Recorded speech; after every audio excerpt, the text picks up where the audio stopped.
Oh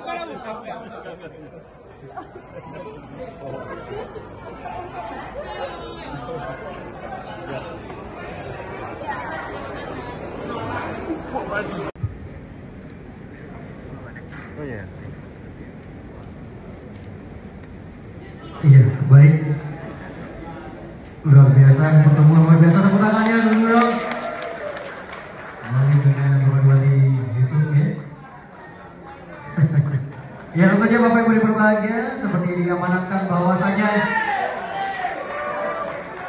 KM Jet Berangkaban, Ule Jet Berangkahom, Lupa Wasabo, Aceh Mulia.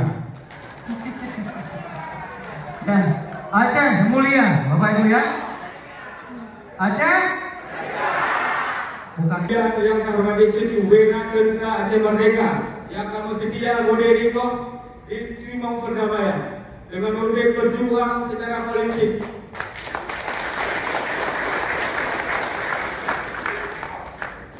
Kemudian yang saya muliakan Cik Anu Syuhada Aceh yang kau bersatu padu dalam sebuah wadah jaringan di bawah pembinaan urusi kita untuk meneruskan perjuangan yang belum selesai dan mengubahnya urusi Irania. Terima kasih Atuh Bandung, pengabdian selamanya yang matang sabar. Atuhku yang terjadi di Bumi Aceh, uranya, ku yang diharapkan ditindakannya belum terwujud. Mudah-mudahan kesabarannya kita haruskan sabar. Kita haruslah sabar. Kamu yang nandai kenyokon dan teragam tadu orang tua. Kamu kan teragam yang menyerah. Tadu teragam yang terima damai. Dan dijaga damainya oleh pimpinan supaya damainya menuju ke damai yang abadi. Dikarenakan beberapa waktu belakangan siap.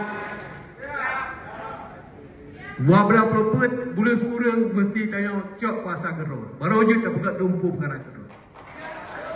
Dan insyaAllah wali yang mulia selesai ini.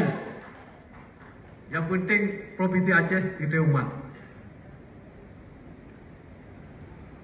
Dan insyaAllah tepat sasaran sesuai dengan kehendak kita masing-masing di Aceh. Mudah-mudahan. Tentu kita ya dapat hasil yang kita inginkan.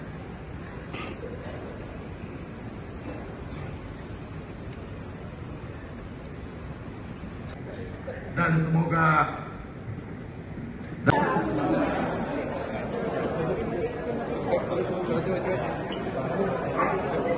Pertanyaan dulu.